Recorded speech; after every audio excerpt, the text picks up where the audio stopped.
Hello बच्चों, let's read this question. The question is, if value of screening constant for 3D electron of copper is x, then what is the value of screening constant for zinc? And the options are x plus 0.35, x plus 0.65, x minus 0.35 and none of these. तो यहाँ पे हमारा की concept क्या हो जाएगा? अगर हम बात करें स्क्रीनिंग इफेक्ट की या फिर शील्डिंग इफेक्ट की, स्क्रीनिंग इफेक्ट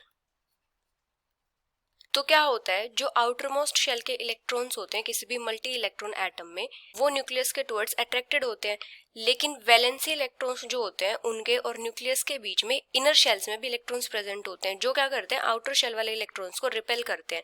तो इसकी वजह से जो आउटर शेल वाले इलेक्ट्रॉन होते हैं वो न्यूक्लियस से जो अट्रैक्शन होती है कम एक्सपीरियंस करते हैं।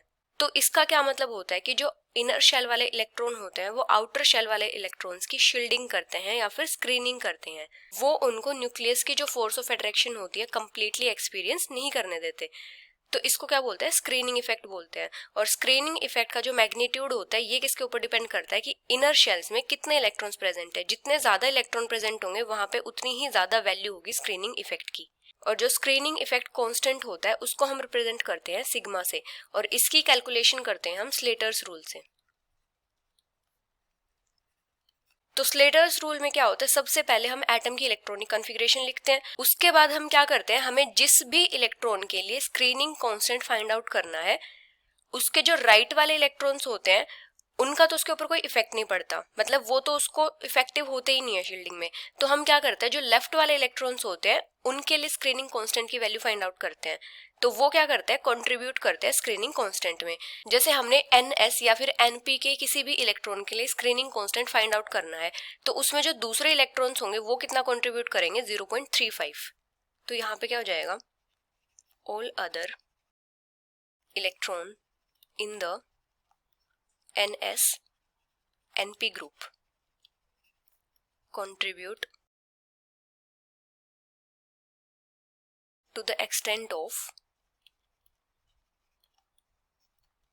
0.35 each to the screening constant, each to the screening constant except 1s, for which value is 0.30।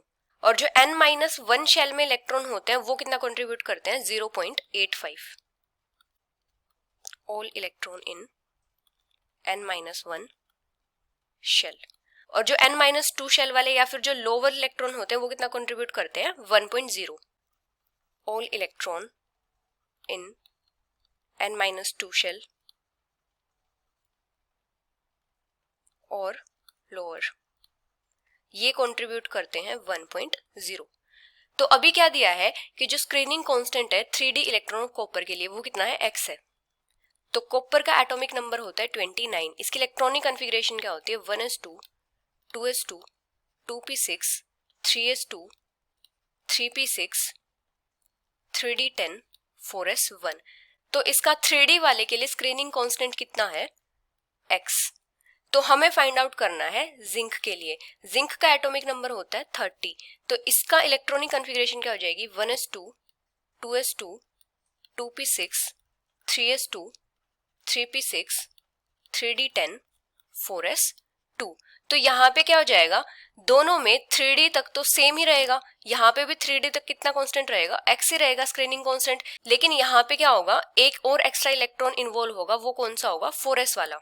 तो कॉपर का और जिंक का 3D तक तो सेम ही रहेगा, यहाँ पे सिर्फ एक इलेक्ट्रॉन का गैप आ रहा है। तो यहाँ पे क्या हो जाएगा, क्योंकि 4s में 2 इलेक्ट्रॉन है तो जो एक इलेक्ट्रॉन होगा वो तो उससे स्क्रीनिंग करेगा नहीं। तो जो 4s में 2 इलेक्ट्रॉन है उनमें से एक क्या करेगा, स्क्रीनिंग में पार्टिसिपेट करेगा। तो यहाँ पे इसका स्क्रीनिंग कांस्टेंट क्या हो जाएगा, 3D तक तो सेम है x, और एक ऐड हुआ है और वो भी NS में है। तो NS वाले के लिए हम कितना ऐड करते हैं, 0.35। तो यहाँ पे क्या हो जाएगा, x प्लस 0.35। ये स्क्रीनिंग कांस्टेंट हो जाएगा जिंक के लिए।